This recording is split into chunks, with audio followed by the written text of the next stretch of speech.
বিএনপির চেয়ারপারসন সাবেক তিনবারের প্রধানমন্ত্রী বেগম খালেদা জিয়ার ৮১তম জন্মদিন উপলক্ষে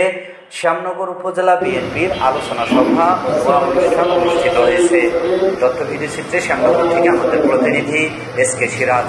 শুক্রবার বিকালে উপজেলা বিএনপির কার্যালয়ে শ্যামনগর উপজেলা বিএনপির সাবেক সভাপতি মাস্টার আব্দুল ওয়াহেদ এর সভাপতিত্বে বিএনপির চেয়ারপারসন বেগম খালেদা জিয়ার জন্মবার্ষিকী উপলক্ষে এক আলোচনা সভা ও দোয়া অনুষ্ঠানের আয়োজন করে উপজেলা বিএনপি। এ সময় প্রধান অতিথি হিসেবে উপস্থিত ছিলেন কেন্দ্রীয় বিএনপির সদস্য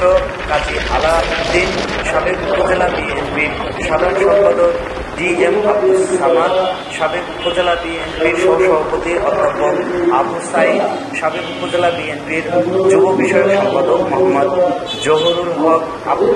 কেন্দ্রীয় মহিলা দলের সদস্য নুরজাহান ঝর্ণা, সাবেক যুব দলের সভাপতি মোহাম্মদ আজিজুর রহমান আজিবর, যুব দলের সিনিয়র যুগ্ম আহ্বায়ক শেখ নাজমুল হক, শ্যামনগর উপজেলা স্বেচ্ছাসেবক দলের আহ্বায়ক মোহাম্মদ জুলফিকার সিদ্দিক, রমজাননগর ইউনিয়ন বিএনপির সাবেক সভাপতি শহীদুজ্জামান শহীদ, সাবেক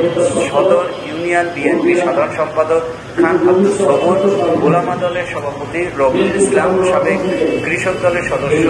সচিব মোহাম্মদ ইয়াসিন আরাফাত, শ্যামনগর উপজেলা ছাত্র দলের সদস্য সচিব